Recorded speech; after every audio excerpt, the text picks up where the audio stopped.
Questions while we wait?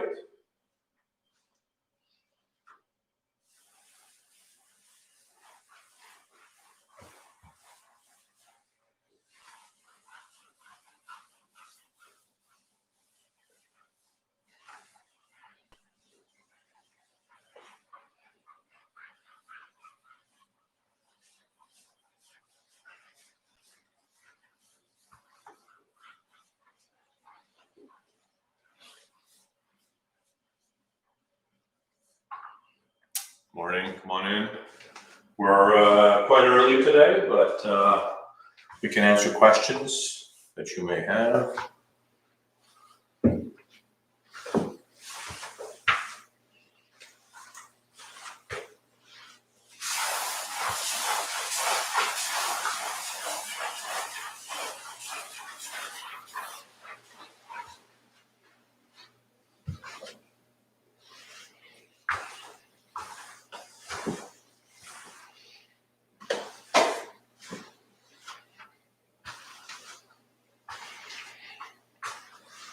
Questions, anybody? No?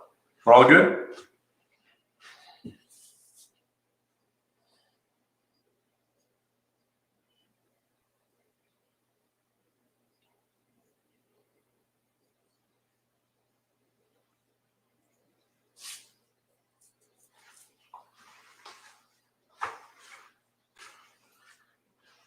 Excellent.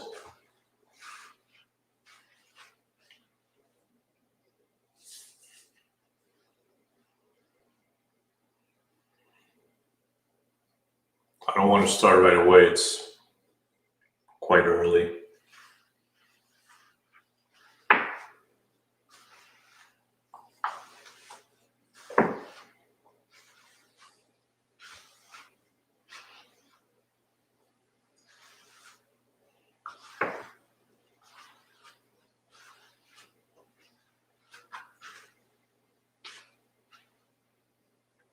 You can contact anybody for web work questions.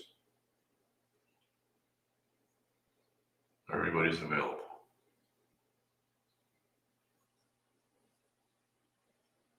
Morning, everyone.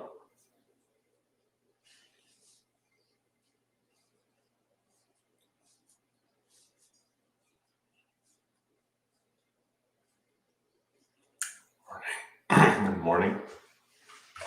While we're waiting for others to come in, let me show you something.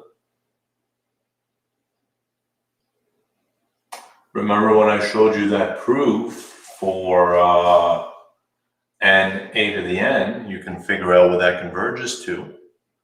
I mean, now that you know about power series and Maclaurin series, you can work that out as well, right?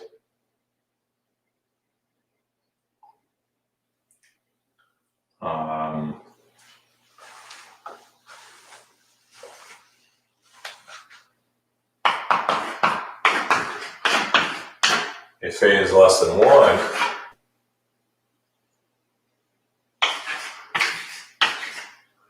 you can figure out what this converges to, right, by observing that 1 over 1 minus x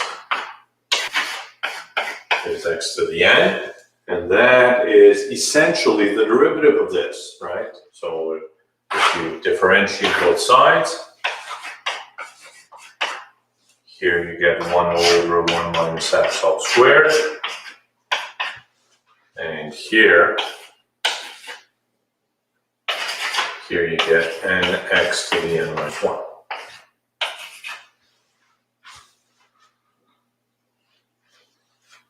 And if you multiply the whole thing by x,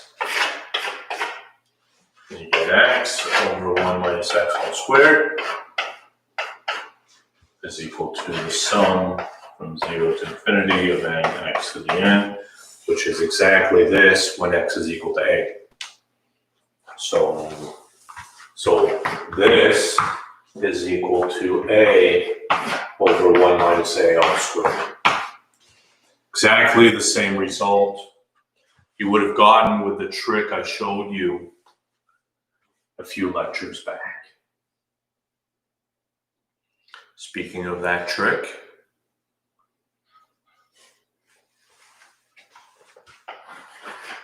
consider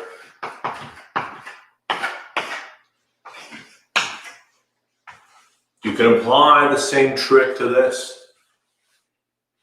What trick am I referring to? I'm referring to looking at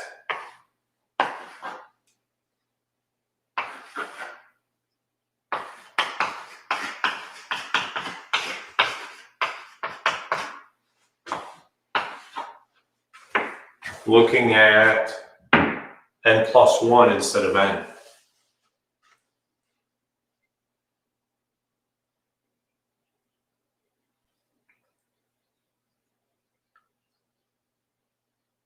Somebody's asking about alternating series. Does it matter if it's -1 to the n versus -1 to the n plus 1? It does not, right? Because -1 to the n plus 1 is really -1 times -1 to the n. And this you can take out of the series. So it makes absolutely no difference.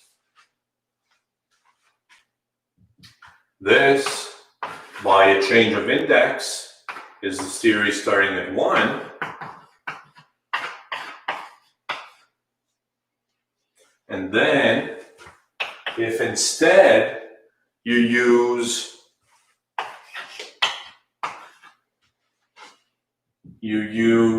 properties of sine. Sine of a plus b is sine a cos b plus cos a sine b.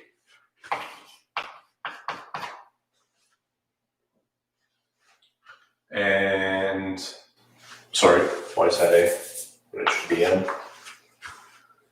And this thing multiplied by this is going to be essentially that. But now you're going to have an extra cosine, and so you're going to do the same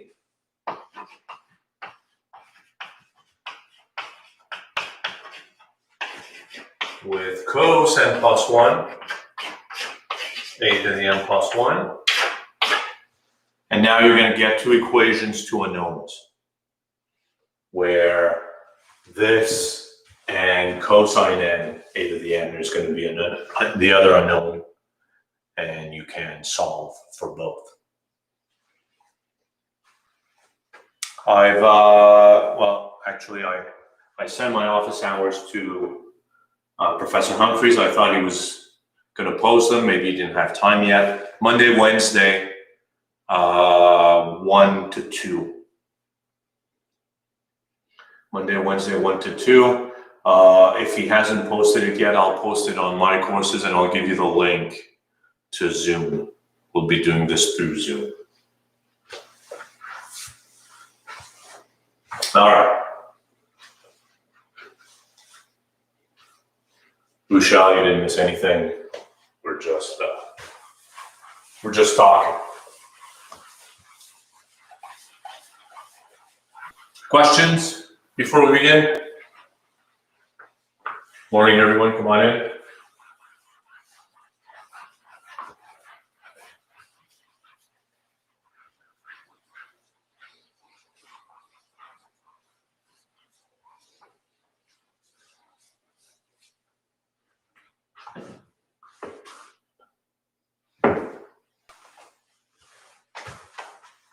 So we were looking at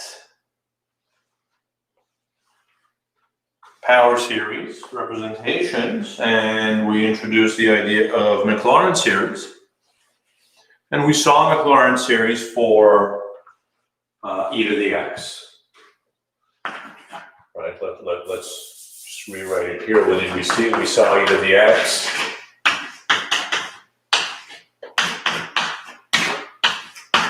Was this. We developed the one for sine x as -1 to the n, x to the 2n plus 1 over 2n plus 1 factorial. Why don't we do the one for cosine x as well? I mean, I suggested you had two ways, right? You could do function at 0, derivative at 0, and so on, the usual way. Or you can use the fact that you can differentiate a power series term by term in its interval of convergence. And we saw that this had interval of convergence all of R, so you can differentiate the whole equation. Derivative of sine is cos, of course, and whatever you get there is going to be the Mclaren series for cosine. Let's not do it. Let's do it the long way, just to bring us back into the idea of what we were doing.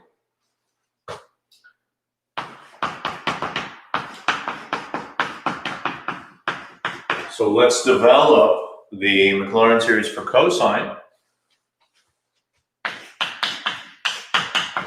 Cosine of 0 is not 0, but rather 1. Derivative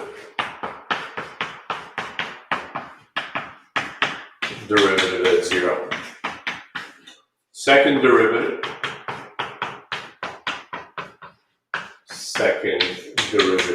at 0. Third derivative, right? And the idea is you keep going until you see a pattern arising.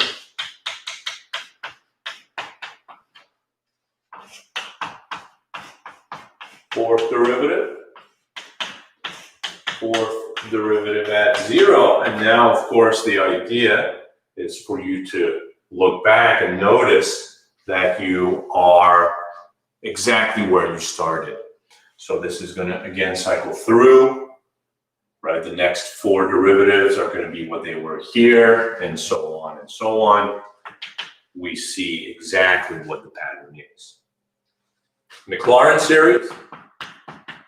Remember, your function is the function at 0 plus derivative at 0 over 1 factorial x. Second derivative at 0 over 2 factorial x squared. And so on and so on. Here, the function is cos x. Function at 0.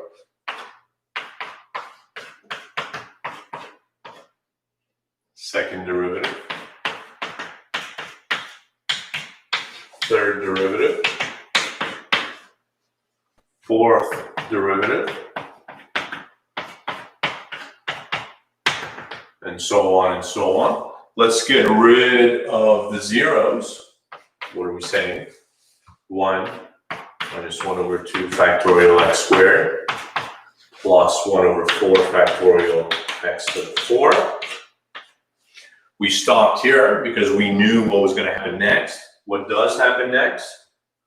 Minus 1 over 6 factorial x to the 6.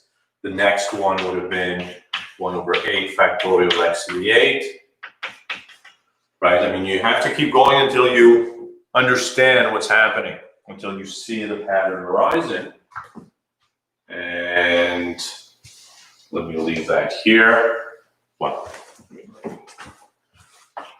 let me write it here. We are looking for a nice closed sigma notation form. How do we describe this in sigma notation? What do we realize? Plus, minus, plus, minus, plus. The next one would have been minus. It's an alternating series, so that's important. Negative 1 to the n. We're just writing that down. We don't know if it's negative 1 to the n or negative 1 to the n plus 1. It could be one or the other. We're going to write something down, and then we're going to see if it's correct or not. As David is suggesting here, the powers of x are all even, right? X to the 0, x to the 2, x to the 4. So x to the 2n. And the denominator is the same as the power, but factorial. So if the numerator is 2n, the denominator is 2n factorial. Is this correct? Let's write out the first few terms. When n is 0, negative 1 to the 0 is 1. X to the 0 is 1. 0 factorial is 1. So we're starting at 1, looking good. When n is 1, negative 1 to the 1, that's negative. X squared over 2 factorial. When n is 2, negative 1 squared is positive 1. x to the 4 over 4 factorial, and so on, looking pretty good. Question arises, what is the interval of convergence?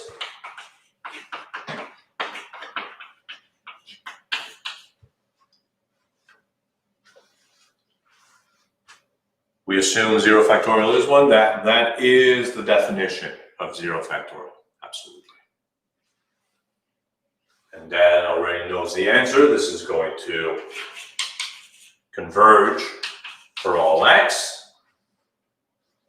right? But let's do it nonetheless. Ratio test, x to the 2n plus 1, 2n plus 2, sorry, over 2n plus 2 factorial, times 2n factorial over negative 1 to the n x to the 2n. Can I jump to this? I'm skipping one step. You shouldn't on an exam, but I mean, I'm sure everybody gets bored of doing the same thing. And this 2n factorial and 2n plus 2, first of all, is everybody comfortable with the fact that it's 2n plus 2 and not 2n plus 1, right?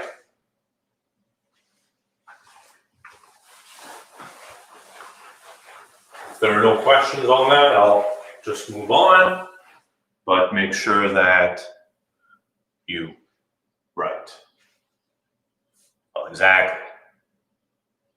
Why is it plus 2? Somebody want to address that? Everywhere you see an n, you replace with n plus 1, so it's 2 times n plus 1. Right?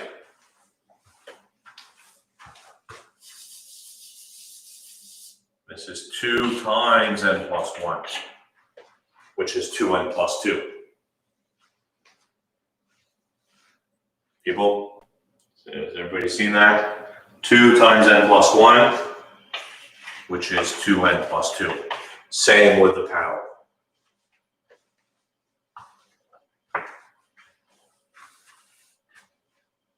Blah, blah, blah there.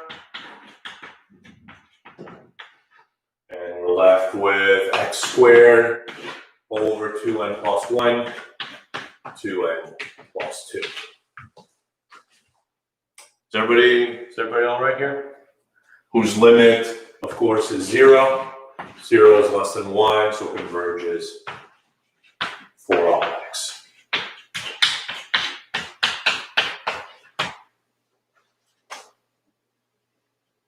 All right.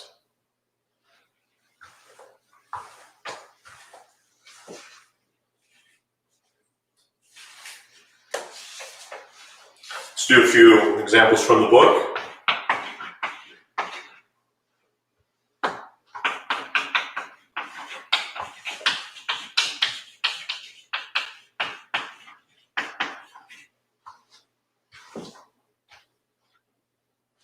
What if the limit is bigger than 1, right? If the limit is bigger than 1, the series is going to diverge.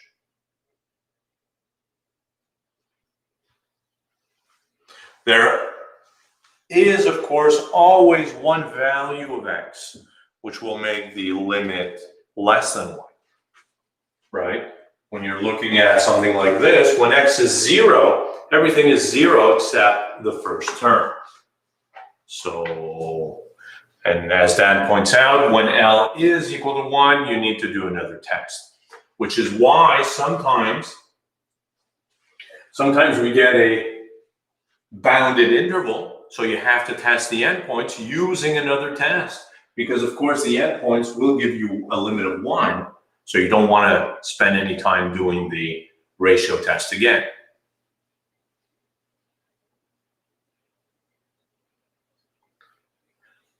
In this case, absolutely, right? Absolutely. Because I mean, you know, we didn't do it from this fact, but you know that you can differentiate a power series term by term in the interval of convergence, right? So if you differentiate this, the 2n plus 1 comes down, it cancels with that, leaving you with 2n. And that's exactly your cosine series. So you know, whatever you know about power series, this extends to Maclaurin series, because a Maclaurin series is just a power series representation. So what am I talking about? Chad, you don't differentiate the factorial. You're differentiating with respect to x. And x is just here. There's no x there. Right? So a Maclaurin series is really just a power series. So everything you know about power series extends to Maclaurin series. What am I talking about? You can add, subtract, multiply, divide, differentiate, integrate, compose power series in their interval of convergence. And the resulting series will have interval of convergence, well, radius of convergence, at least as large as the smallest of the others. So here, in the sine business, radius of convergence was infinity. So when you differentiate, radius of convergence will be at least infinity. So it has to be infinity. So it has to converge for all values.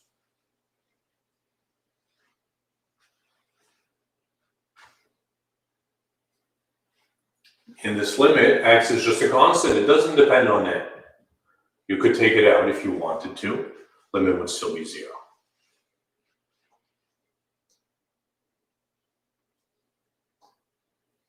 Yeah, so one more thing, you know, I mean, when we developed the Maclaurin series, we saw what the coefficients had to be. And there's only one option for that, right? So this tells us that Maclaurin series are unique. If you have a power series representation for the function, then you have the Maclaurin series for that function. There aren't two of them. Meaning that whatever trick you want to use to get a power series,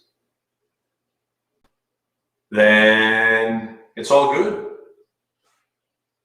Let's take a few examples. We are asked to find the Maclaurin series for the function e to the minus 2x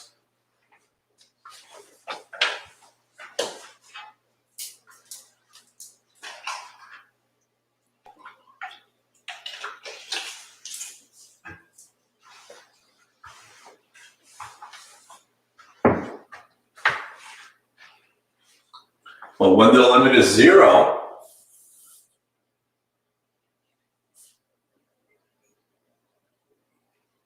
you know that 0 is less than 1, so this is going to converge for any value of x. We're asked to find the Maclaurin series for this function. You have options. You can do it the long way. The long way always works. What am I talking about? Function at 0. Derivative.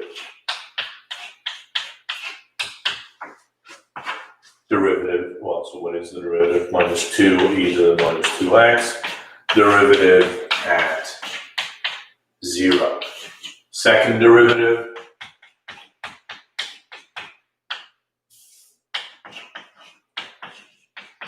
Second derivative at 0. And you keep going until you see a pattern. Why don't we?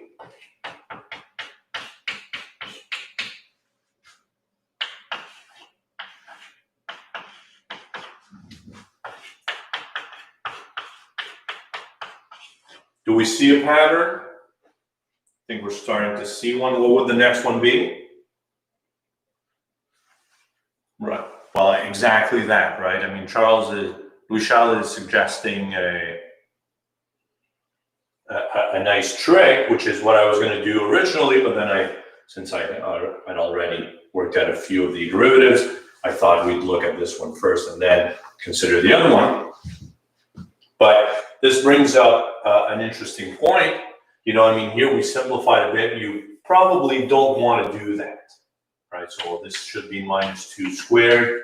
This should be minus 2 cubed, right? Because when you differentiate by another minus 2,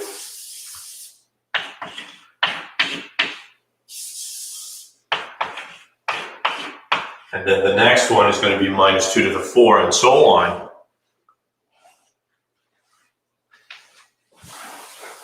Right, so what I'm suggesting is this is always an option. You can always do that.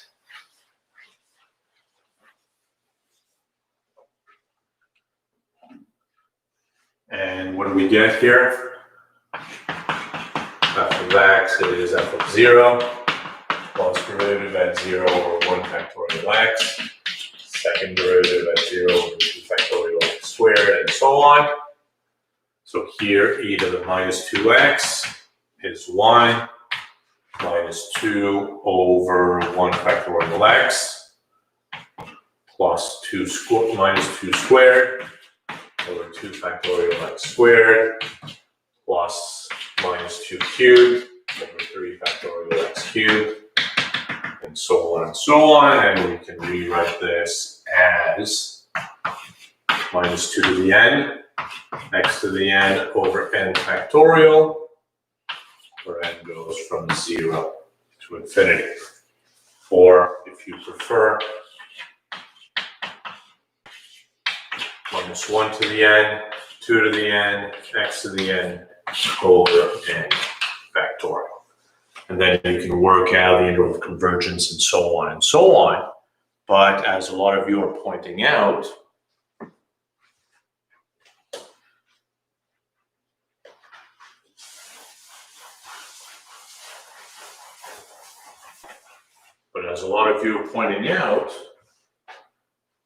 there is another way.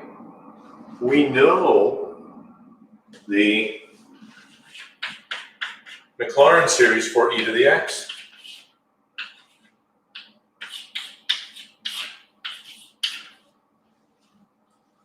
We want this Mclaren series. So replace x with minus 2x. Everywhere you see an x, replace it with minus 2x. This power series converges for all values of x, so there's really no issue.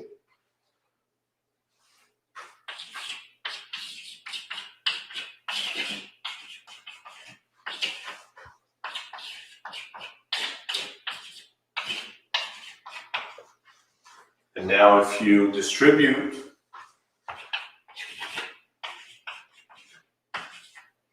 negative 1 to the n, 2 to the n, x to the n over n factorial, exactly the answer we had over there.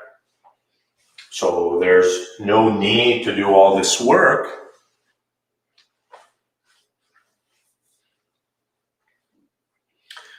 And Dan is suggesting yet a third possibility, right, where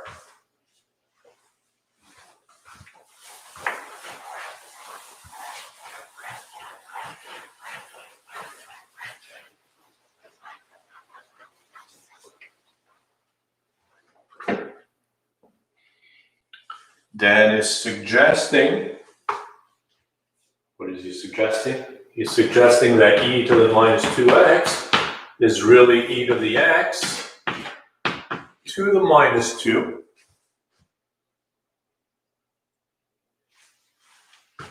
or 1 over e to the x all squared. But e to the x is this.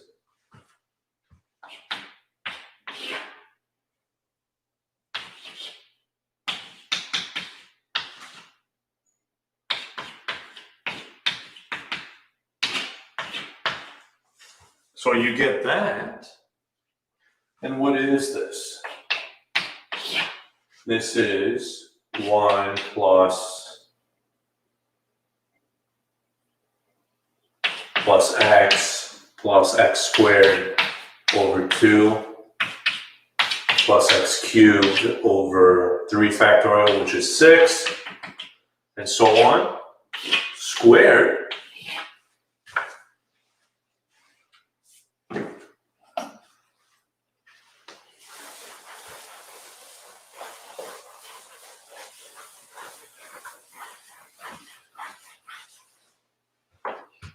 And if you expand this, so how do you square something? It's this squared plus this times 2. So let's say 2x plus 2x plus x squared, right? This times 2. Plus this times 2, x cubed over 3, and so on, plus this squared, which is that squared, plus this times that times 2. So this times that times 2 is going to give me the x cubed. And then this times that, that's x to the 4, so let me say plus, plus, plus. And then this squared, which is x to the 4, so you have other stuff in higher powers. I'm stopping at x cubed. Let me combine everything, right? Because all the powers of x up to x cubed are all here. 1 plus 2x. Plus 2x squared plus 4 over 3x cubed and other stuff in higher powers. Why is a good question, but let me give you a good answer, because it's possible. And remember, in that theorem that I told you what you can do with power series, you can add, subtract, multiply, divide. We never divided, but let's divide here and see that this coincides with that. I hope. And what is this? This is 1 divided by that.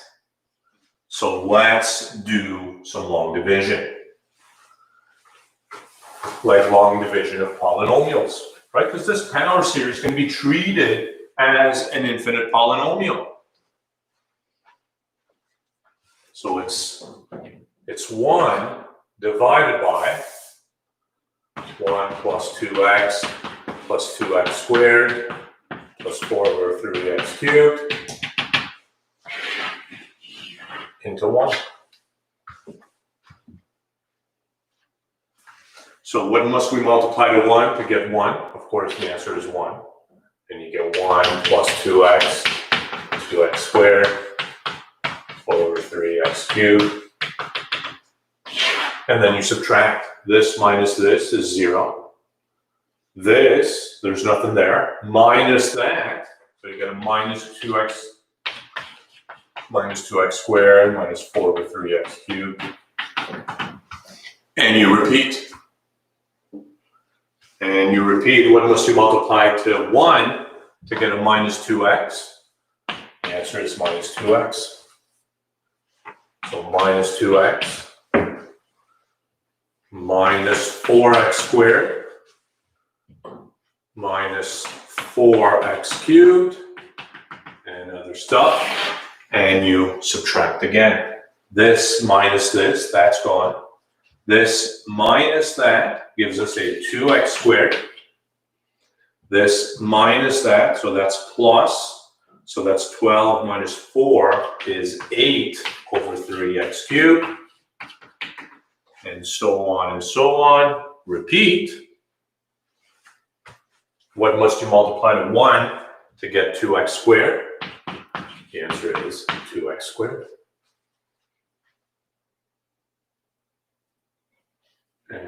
get? We get 2x squared plus 4x cubed, and so on and so on. Subtract, this minus that is 0, this minus that is 12 over 3. So we get a minus 4 over 3. And what must we multiply to this to get that? The answer is minus 4 over 3 x cubed. Somehow, well, is it the same? Right? So what we're saying is that this is equal to 1 minus 2x plus 2x squared minus 4 over 3x cubed. And what was it originally? When n is 0, this is 1, this is 1, this is 1, this is 1. So you start off with a 1. When n is 1, you get a minus 2x over 1 factorial. When n is 2, you get 4x squared over 2 factorial. When x is 3, we get a minus 8x cubed over 6 factorial. If we clean that up, 1 minus 2x, 4 over 2 is 2. 8 over, is that a 6 factorial? It's 8 over 6, right? Which is 4 over 3. X cubed, and so on. Exactly what we have over there. Isn't that amazing? Isn't it incredible that you can do long division with power series?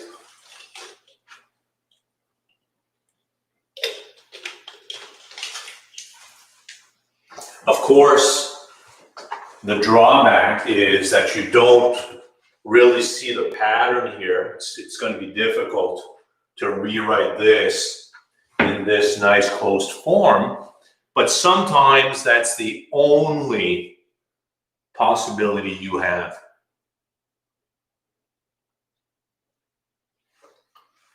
Juan Carlos is joining us late and asking if we can't just do a substitution. That's exactly what we did here. So we did this question 3 different ways, and all of these things are possible.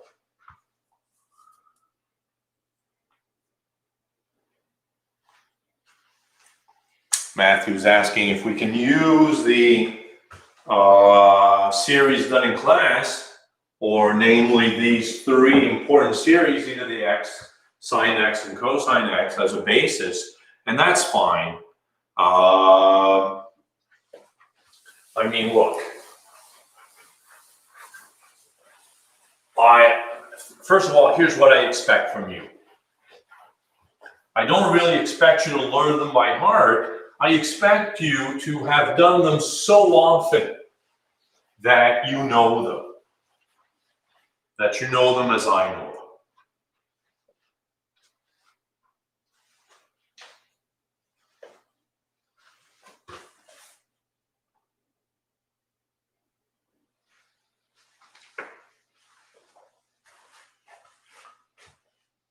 Well, I've rubbed it off now, but 1 divided by that is equal to that. So there's the answer. Is it buffering? Seriously? It's only noon. Jesus. All right.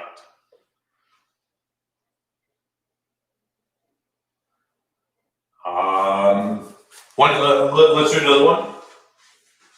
Same question.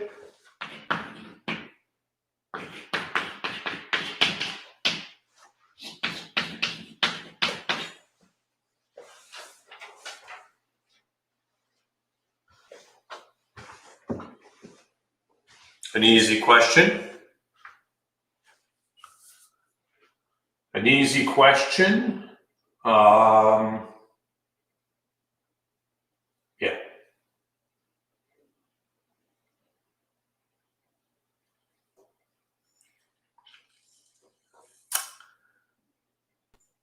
that's pretty funny.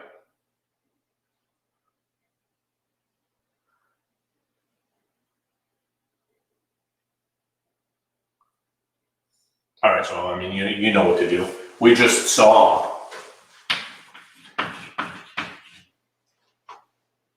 cos x was negative 1 to the n, x to the 2n over 2n factorial.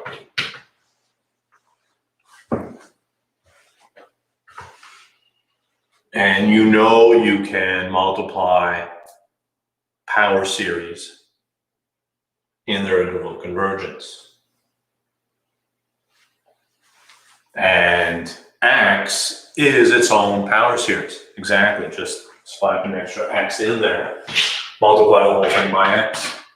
So you get x cos x.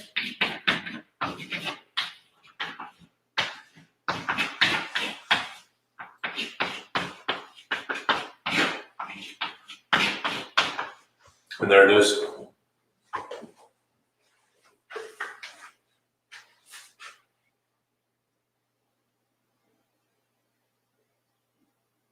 There it is. Since cosine x, since the Maclaurin series for cosine x converged for all x, this one will converge for all x as well. And we're good to go.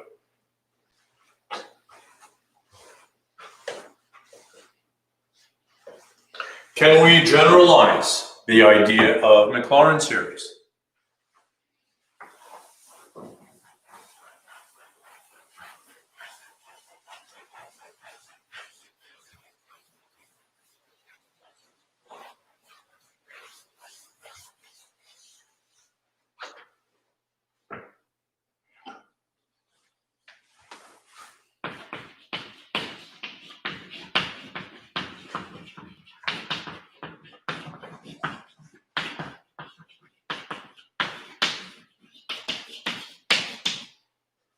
Can we generalize? Yep, Hayden is asking if this would be sufficient on an exam. Well, here's the thing. To be fair, on an exam, I don't expect you to remember this necessarily by heart. So I would ask that you take 30 seconds, because that's really all it should take. Take 30 seconds to derive the cosine, the Maclaurin series for cosine, right? Cosine 0, derivative at 0, and so on and so on. Put everything together. That should not take you more than 30 seconds.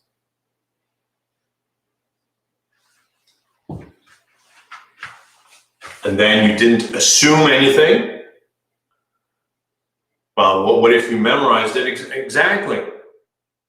Even if you memorized it, don't use it. Show everything from scratch. Can we generalize the Maclaurin series, right? In the Maclaurin series, you had f of x as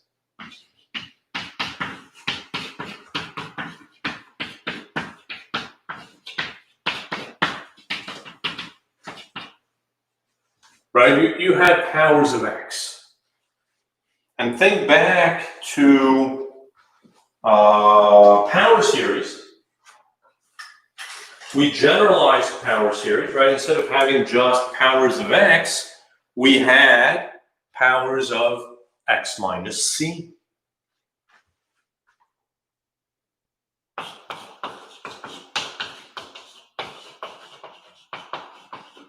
If we do the same, these are known as Taylor series. What am I talking about? Instead of having just powers of x,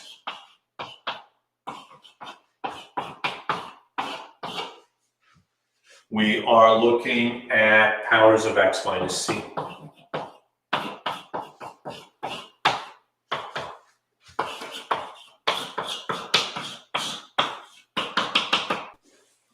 Let's take a moment let's take a moment to see how that differs from Mclaren series. Right, in Mclaren series, we had plugged in 0 to get rid of all of these terms and concluded A0 was f of 0. Here, when you want to plug in to get rid of all of these terms, I think it's pretty clear. Who came first, right? Well, it wasn't one who took the credit for the other. I think Taylor, I could be wrong, but I think Taylor was Maclaurin's professor. Maclaurin had come up with this first, and then Taylor generalized. Right? If we plug in C, we see that everything is 0 except A0. And then, how did we get the other ones? Remember how we developed that idea?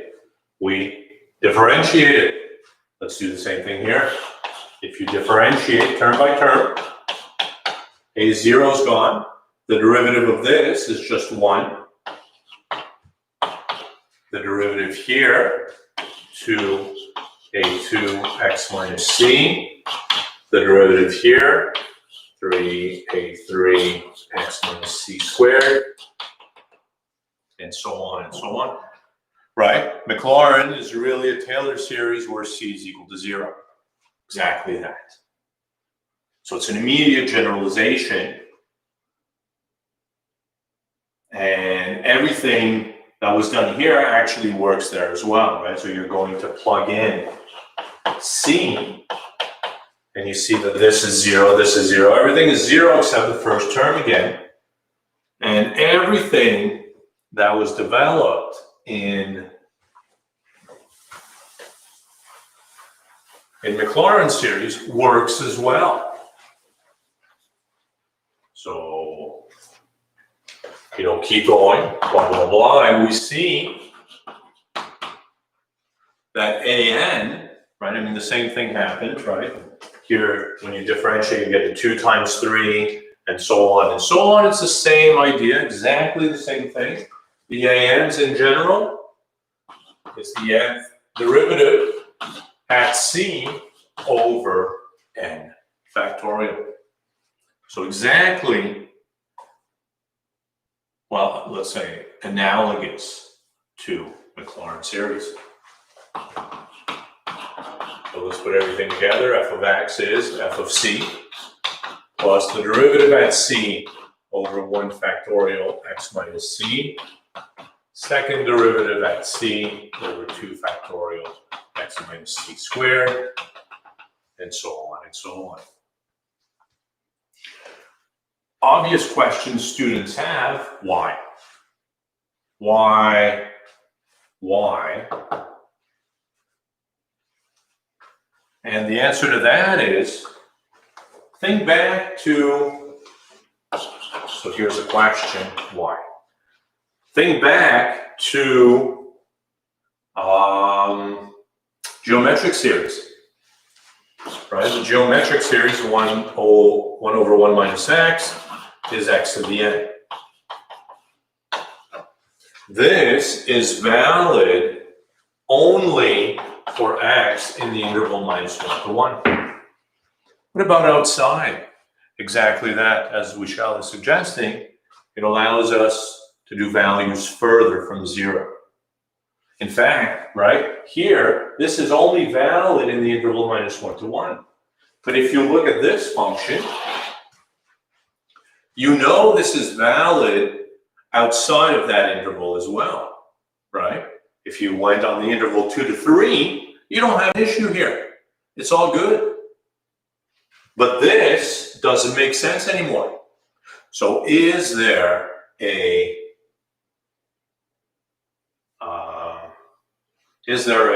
representation outside of that interval? That's what Taylor series allow us to do. Now, of course, you may be thinking, why is that important? We can just work with this and we're good to go. I'm going to suggest, consider the sine function. Possibly a bad example because the sine function has a power series, a Maclaurin series which converges everywhere, so there's no need to go outside of that. But what I want to say, I'll take the sine as an example nonetheless.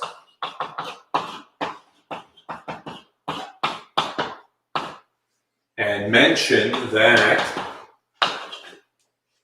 when you plug in sine of 1 into your calculator, what does your calculator do? Well, your calculator plugs in sine of 1 into this and approximates the answer. You only have 8 decimal places on your calculator, so as long as the 8 decimal places are correct, that's what the calculator spits back.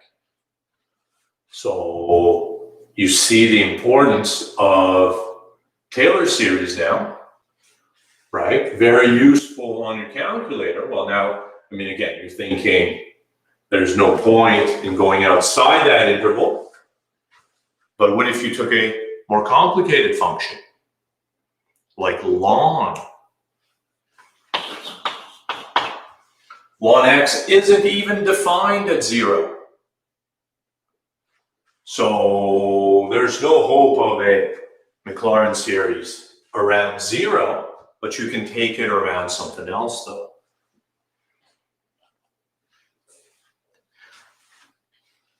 Somebody's asking if Taylor series take into account discontinuities automatically. Indeed it does. Indeed it does, and it's going to stop your interval of convergence exactly where issues arise. So that's one very nice way to ask yourself, are my calculations correct? Did I get the right interval of convergence, say? Because you need to stop at problem points. So here, if you did let's say, a Taylor series around 1,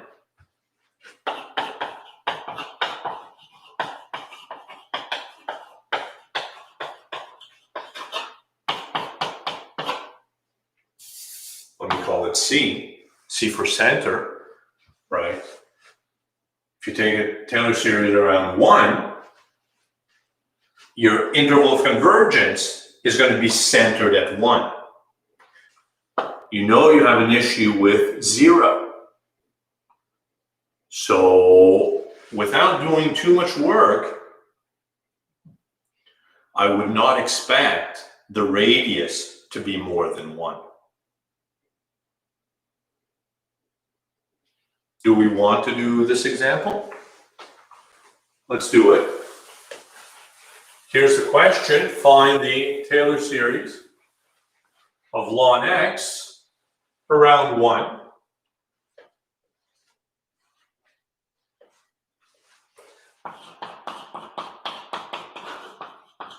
So it's the same.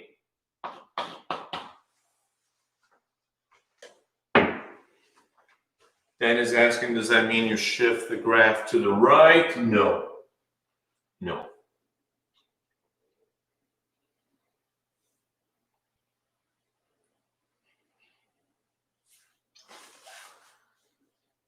So f of 1, ln of 1 is 0. Derivative. Derivative at 1 is 1. Second derivative. Second derivative at 1 is -1. Third derivative.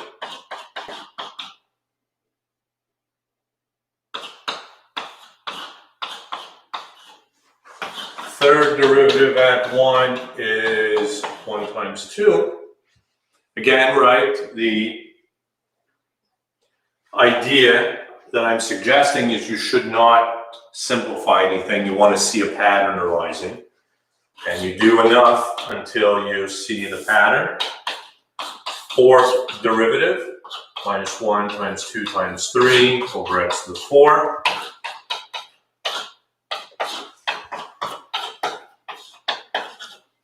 And I think we're going to see the pattern.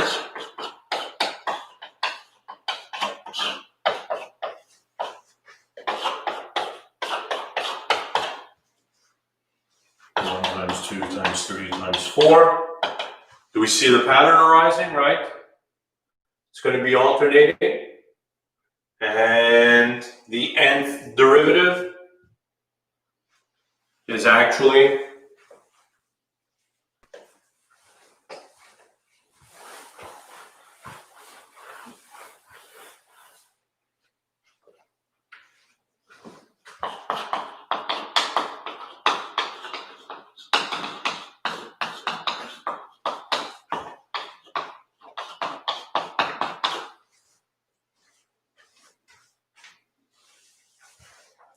right? Factorial, but what factorial versus, well, I mean, I'm sure you see what it is. So what are we saying? F of x is going to be f of 1, f prime of 1 over 1 factorial x minus 1. Second derivative over 2 factorial x minus 1 squared.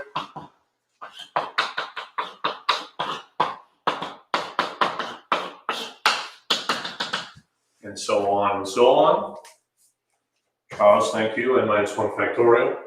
What we're saying here, ln x, 0. 1 over 1 factorial x minus 1. Minus 1 over 2 factorial x minus 1 squared. Plus 1 times 2 over 3 factorial x minus 1 cubed. Minus 1 times 2 times 3 over 4 factorial x minus 1 to the 4, and so on and so on. I think you see what happens, right? This and that cancel. 1, 2, 3, and 4 factorial will cancel, leaving you with just 4. After suitable cancellation, what do we have? 1 over 1.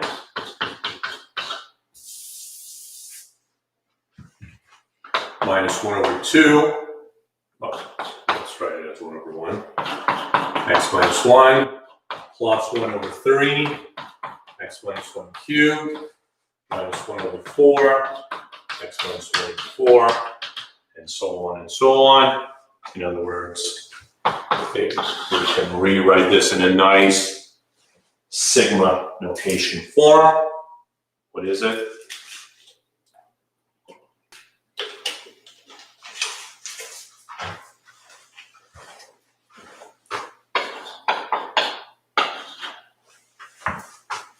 Alternating, plus, minus, plus, minus.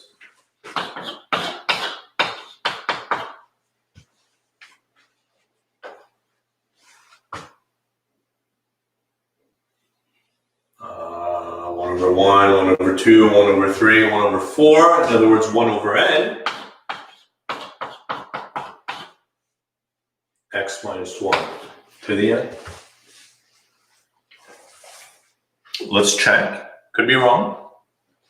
If we write out the first few terms, when n is 1, minus 1 squared is 1, 1 over 1, x minus 1 to the 1.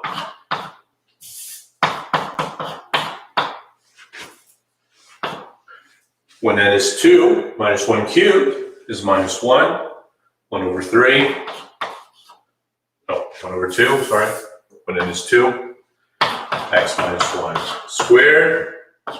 When n is 3, minus 1 to the 4 is plus 1. 1 over 3, x minus 1 cubed, and so on and so on. Exactly what we had here. Dan is asking geometrically, what does the C do? Let's finish up that question and I'll show you. Could we have used a series of ln 1 minus x and plug in x minus 1 instead. There's something you could have done, absolutely. I'll show you in a minute a few things, but first, let's ask the question, what is the interval of convergence?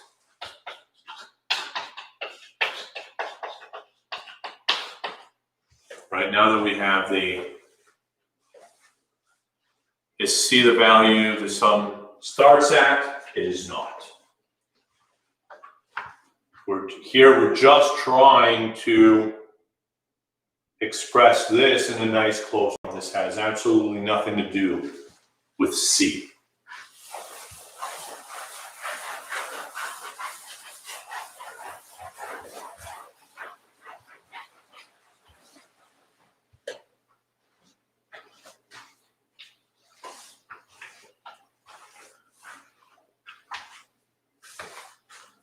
The Maclaurin, the calculator certainly does reevaluate the Mclaren series for different values of x, right?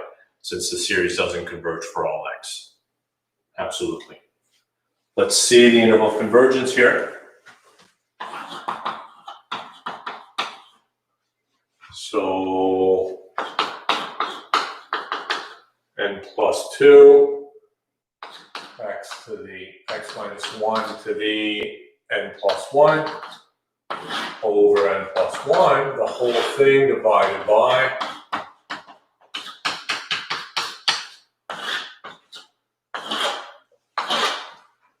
this, an absolute value, right?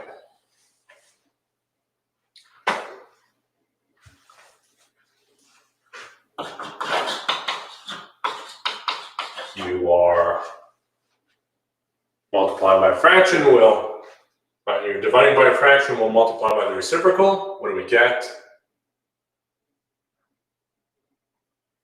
Well, these cancel out because of the absolute value. This and that cancel, and we're left with an x minus 1 on top. This n goes on top, and an n plus 1 on the bottom. Does everybody have that here?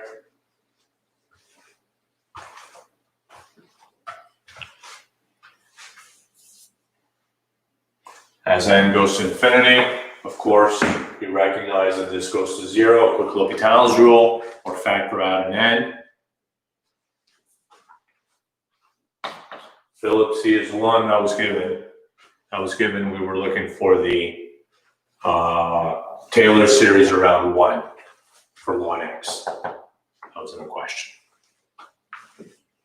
So as n goes to infinity, this goes to 1. We're left with an x minus 1 in absolute value. And we were doing the ratio test. You know ratio test converges if this is less than 1. So we have x minus 1 between negative 1 and 1. If you add 1 to both sides, x between 0 and 2. And you see that 0. With 0 being an issue with the long function. So I forget who was talking about discontinuities, but you see that coming up automatically, which is very nice.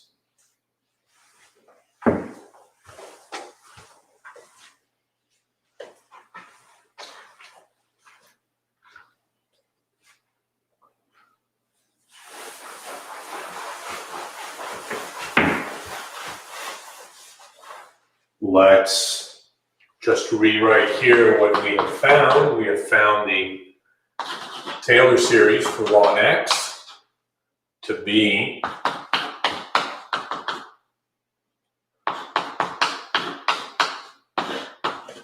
this, so we don't forget.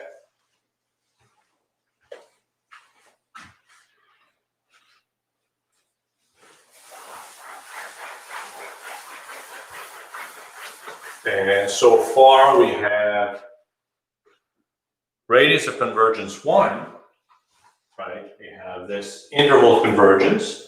Let us test the endpoints. If x is 0, what happens? Your series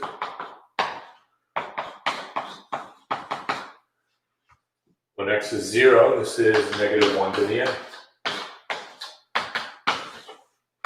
other words, we have the series negative 1 to the n times negative 1 to the n plus 1. This is negative 1 to the 2n plus 1. And 2n plus 1 is always odd. So negative 1 to an odd number is negative 1.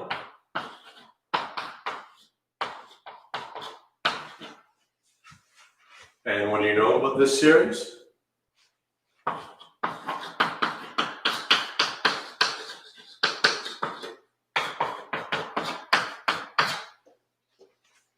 Divergent p series, exactly that.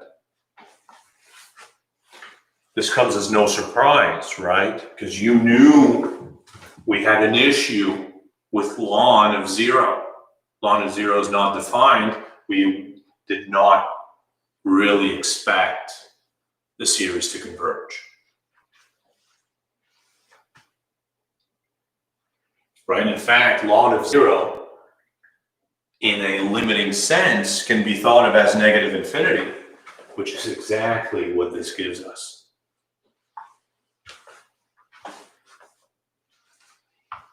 And if x is 2,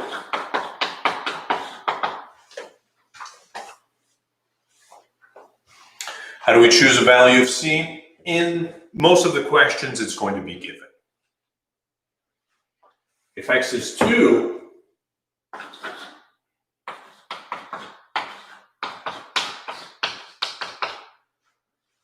two minus 1 is 1, 1 to the n is 1, and we have this. We've seen this many times, right? This does not absolutely converge because this is, again, this previous question, but it does conditionally converge.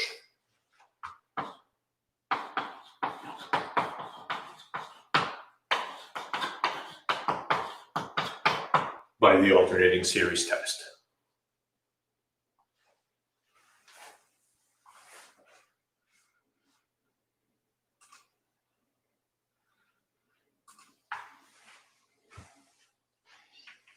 If you have c as a huge number, the interval of convergence will be very large, absolutely.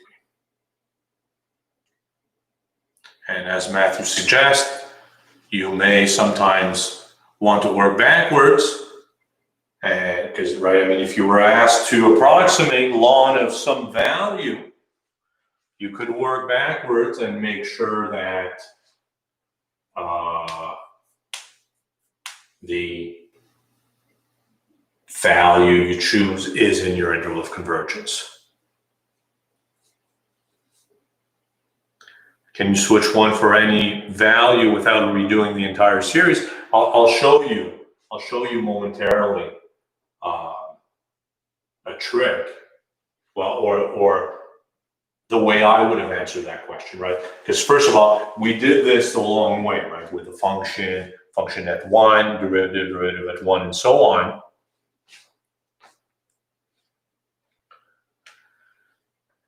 Aidan is asking the whole point of moving from the Mclaren series to the Taylor series for this example. Well, I mean, look at this. You're looking at ln of x. Ln of x does not have a Maclaurin series because the function is not defined at 0. And the derivative is 1 over x, and that doesn't exist at 0 either. And so does the second derivative and so on. So nothing makes sense at 0 here. There's no c factor. We'll see. All right. So this conditionally converges by the alternating series test. I'm going to let you work that out, right? You need to prove it. Just saying it is not sufficient. You need to justify everything on an exam. So you would justify that. And consequently, the interval of convergence does not include 0, but it does include 2. You always have to test the endpoints, always.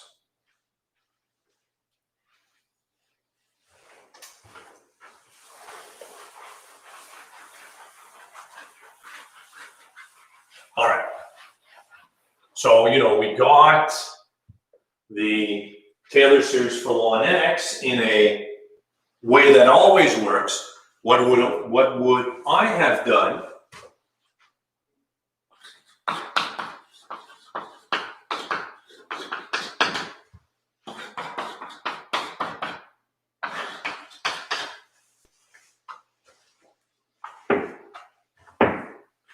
So as Dan suggests, ln 3 here, you cannot use this to approximate ln 3.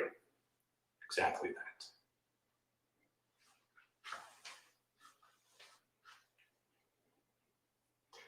What would I have done? I've got ln x here. I would have taken the derivative.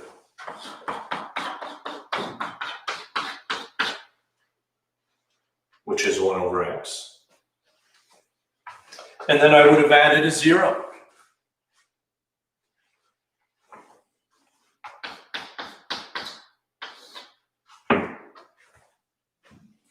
Plus 1 minus 1. Rearranging that as 1 plus x minus 1. Or 1 minus negative x minus 1. And now you've got the 1 over 1 minus a business.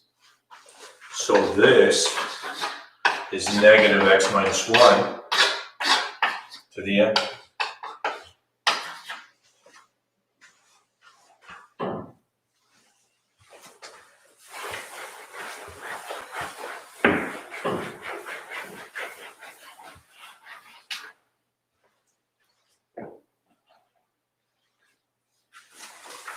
So this is negative 1 to the n, x minus 1 to the n.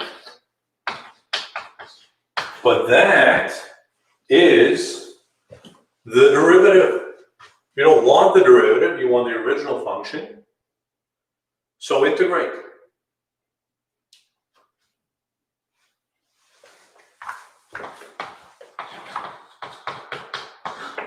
So it would be the integral of this.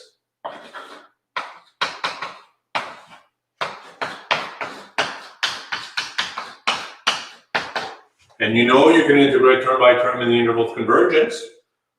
This, well, I mean, you can work out the interval of convergence, it's all good. Integration. This is x minus 1 to the n plus 1 over n plus 1. Plus perhaps some constant of integration. Matthew, this is not correct here. No. Because c could be anything, right? I mean, it doesn't have to be a whole number. C could be root 2. And then we're in trouble.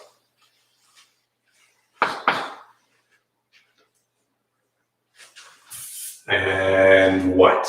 1 is in the, so first of all, I mean, this was valid as long as x minus 1 was less than 1, right? You need this to be less than 1. It's a geometric series.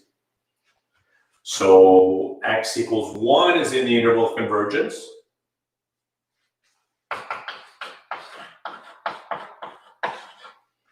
And if you plug in x equal to 1 into both, you get ln of 1, which is 0. If you plug in 1 into here, everything is 0, right? Because this starts at power 1. So c has to be 0. In other words, ln of x is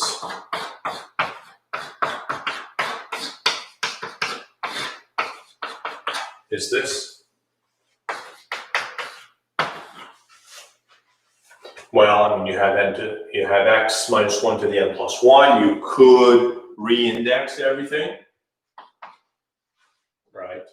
And say this starting at 1, negative 1 to the n minus 1.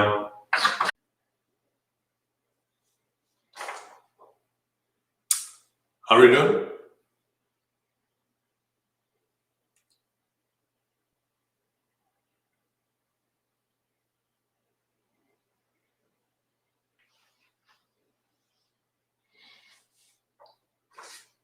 We're back. Good.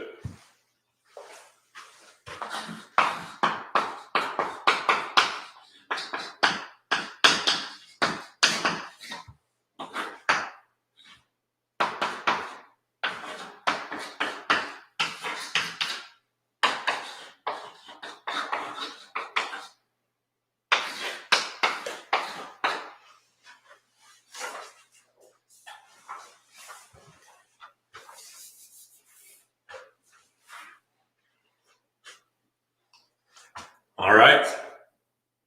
Consider this example then. A nice example to illustrate the importance of Taylor-Mclaren series. Well, I mean, you already have an idea of their importance because that's what calculators use to evaluate sine. Before we tackle that question, somebody had asked the question, geometrically, what's going on? If you look at your ln function,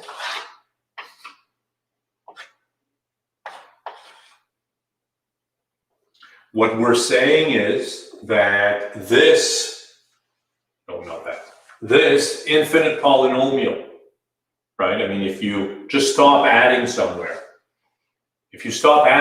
you get this big polynomial, and this big polynomial will be an approximation to the ln function in the interval 0 to 2.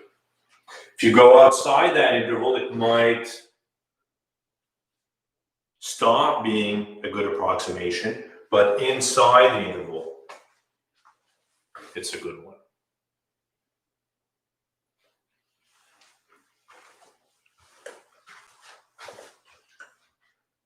You may recognize this integral or this function by the function e to the negative x.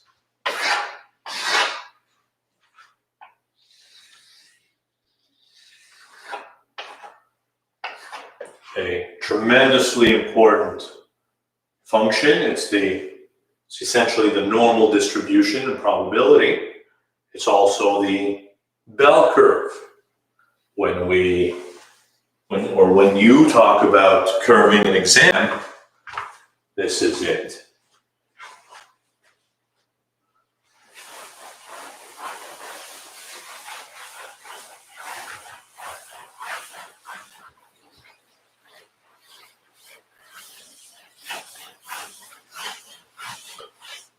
I mean, of course, nobody really uses it almost, but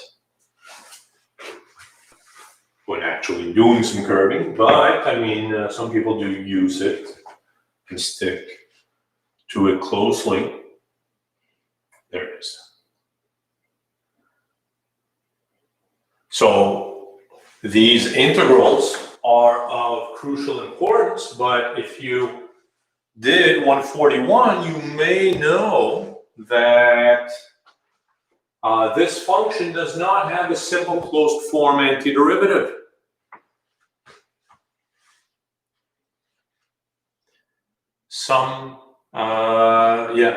This function does not have a simple closed form antiderivative, so you cannot find an antiderivative for this function. However, now that we have seen Taylor-Mclaren series, you can replace that by its Maclaurin series in the interval of convergence. So e to the x will make use of what we have seen already. This is x to the n over n factorial. So e to the minus x squared, just replace x with minus x squared everywhere.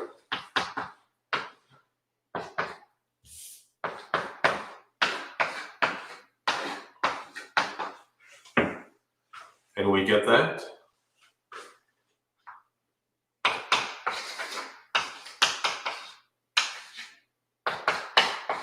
Well, you know, I mean, in math, there is some curving.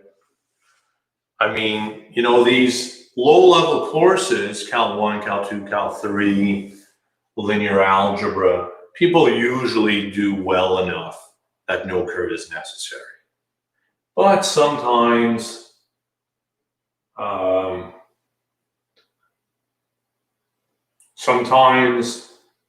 students are ill-prepared, and if the class does very poorly, there's oftentimes some curving. Yeah, curving grades. Well, I mean, it's low level as far as, right? I mean, this is 262 or the math equivalent 222.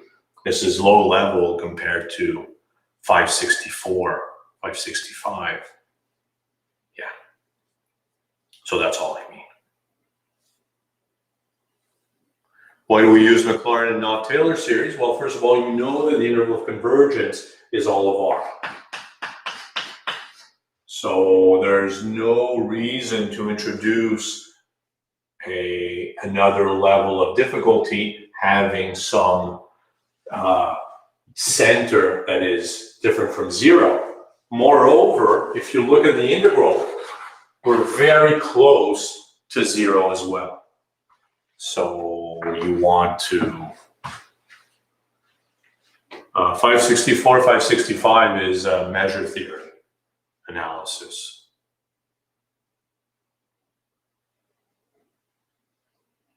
How do we know it's all of R? Only because we've done this example last class, and we actually calculated the interval of convergence. So here, right, we have a nice simple shortcut to finding the Mclaren series for e to the negative x squared. And of course, since this converges for all of x, this will converge for all x as well.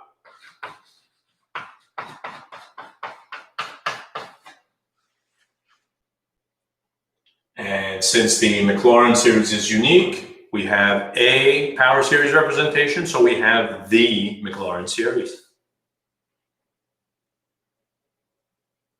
And consequently, the integral from 0 to 1/2, you can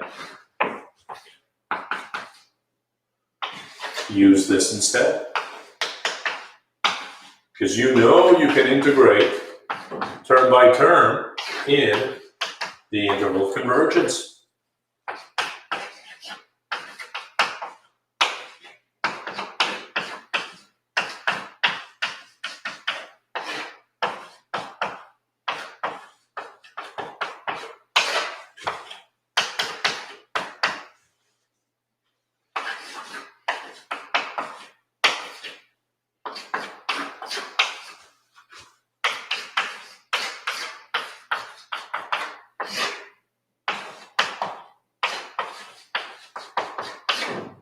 And there you go.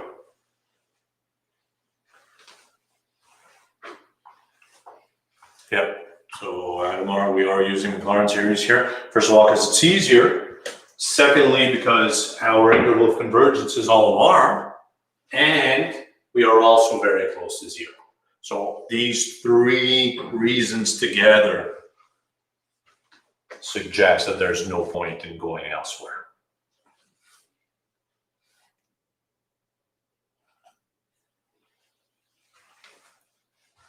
Higher level courses, you know, I mean, look,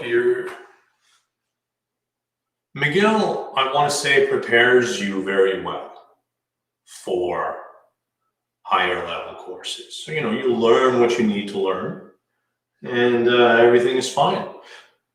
And you know, usually people do very well in higher level courses because they are very well prepared. But once in a while, you know, I mean, things happen. It's usually the class's fault that they were not well prepared, that they didn't study enough, they didn't study the right things, whatever. I mean, look, it happens, and then you have to adjust. Where did the 1/2 come from? From the integration, right? It was in the integral there. Top limit minus bottom limit.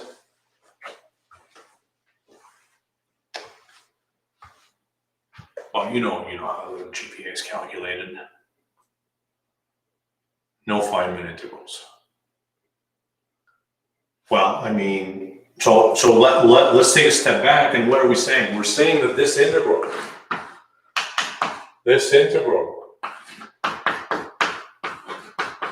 is what, right? I mean, this integral that we cannot find an antiderivative for. E to the negative x squared does not have a simple closed form antiderivative, so you cannot evaluate this precisely. You cannot find an antiderivative for that, right? So the usual methods don't work, but now what have we done? This is equal to that.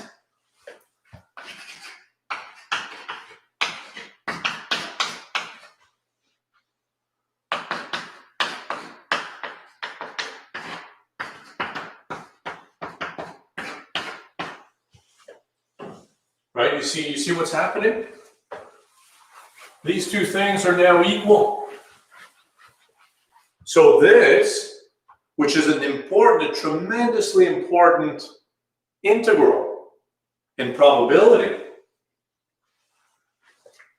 an integral that we cannot evaluate precisely, well, now it's equal to this sum.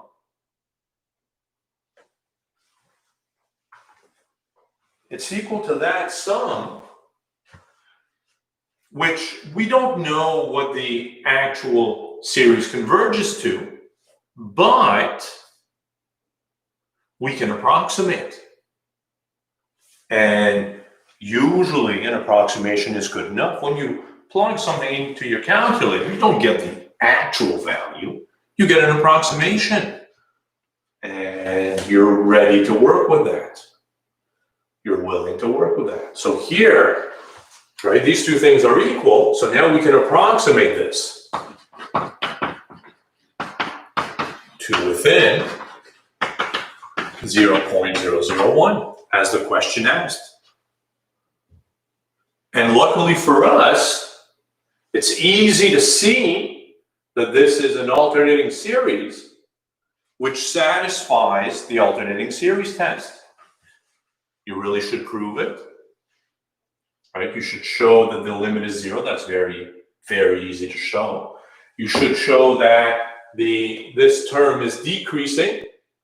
So a little bit more work, but very little. We'll assume that. So if you show the series satisfies the hypotheses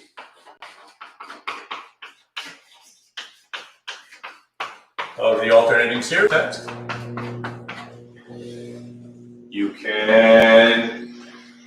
can use the fact that the difference between the two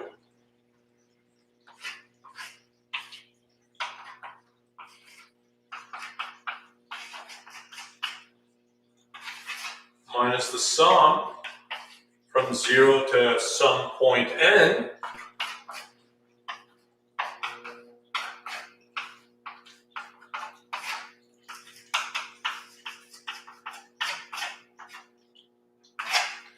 is going to be less than or equal to the next term in line, which is 1/2 to the 2n plus 3 over n plus 1 factorial, 2n plus 3.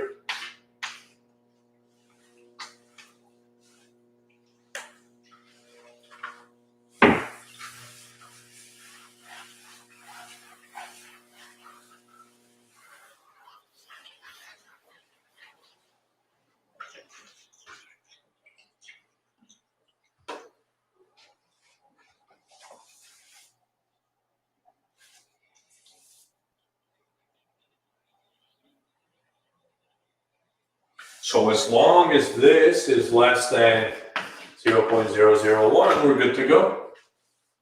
trial and error. Is anybody going to work this out for us? If n is, I suspect, small value of n is going to work here. Somebody want to answer Emil's question here?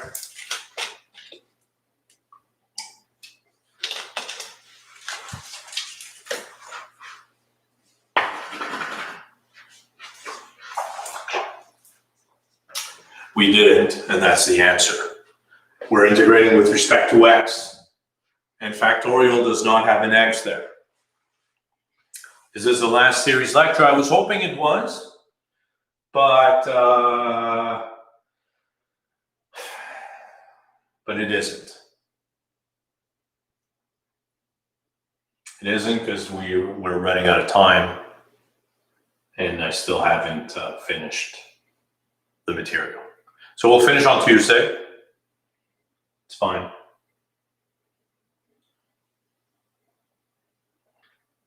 I'll tell you what we're going to do, right? I mean, here, everything works out nicely because we have an alternating series.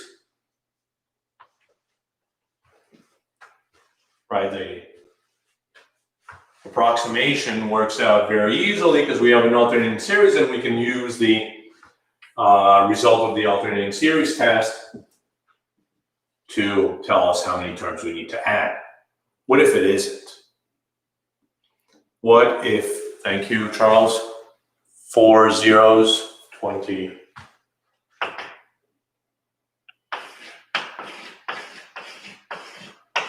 34, which of course works, right? And if n is 0, this is 1 over 8. This is 1 over 8 times 3, 1 over 24, which is approximately not good enough. Yeah, because this 10, 100,000, this is, yeah, that's bigger than 1 over 1,000, so no good. So n equals 1 is the way to go. Oh, wait. Seems to be some issues there.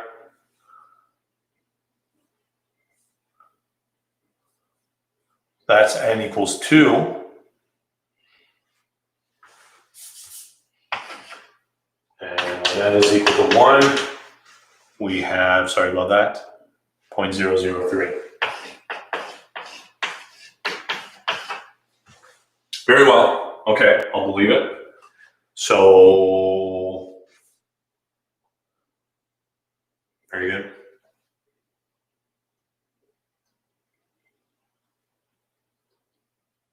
So n equals 2. N equals 2 is the correct approximation. So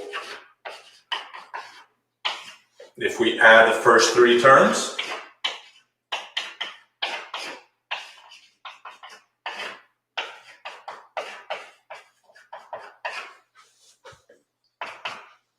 whatever that gives us, somebody want to work that out, Wolfram alpha or whatever you're using there.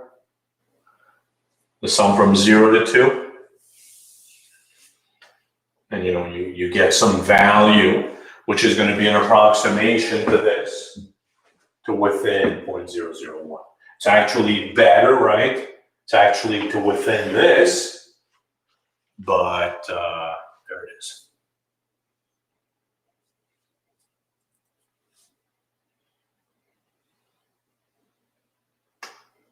Right. So what I'm suggesting is everything works out very nicely because you have an alternating series. What if you didn't?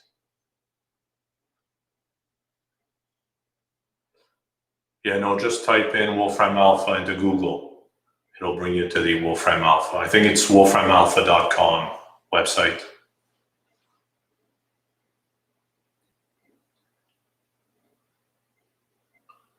And yeah, so my question to you If you didn't have an alternating series, we couldn't use this and we'd be in trouble. On Tuesday, we're going to see what can be done to approximate Taylor and Mclaren series, even if you don't have an alternating series.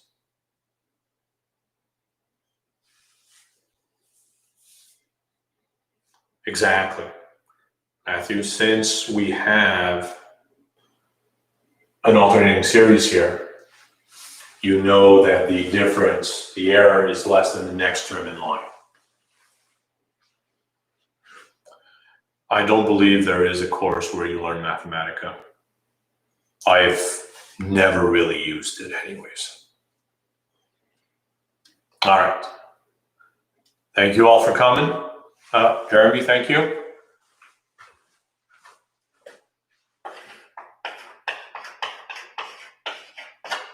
Something like this. So this is an approximation to that, to within 0.001. It's actually to within this. So, you know, I mean, if you take a course on probability, you actually have tables in a lot of books, tables which will give you the values of these integrals, and that's how we're done. They're approximated in this fashion. So Tuesday we're doing some sort of applications, if you will, sure. Yeah. Oh, people are getting different answers.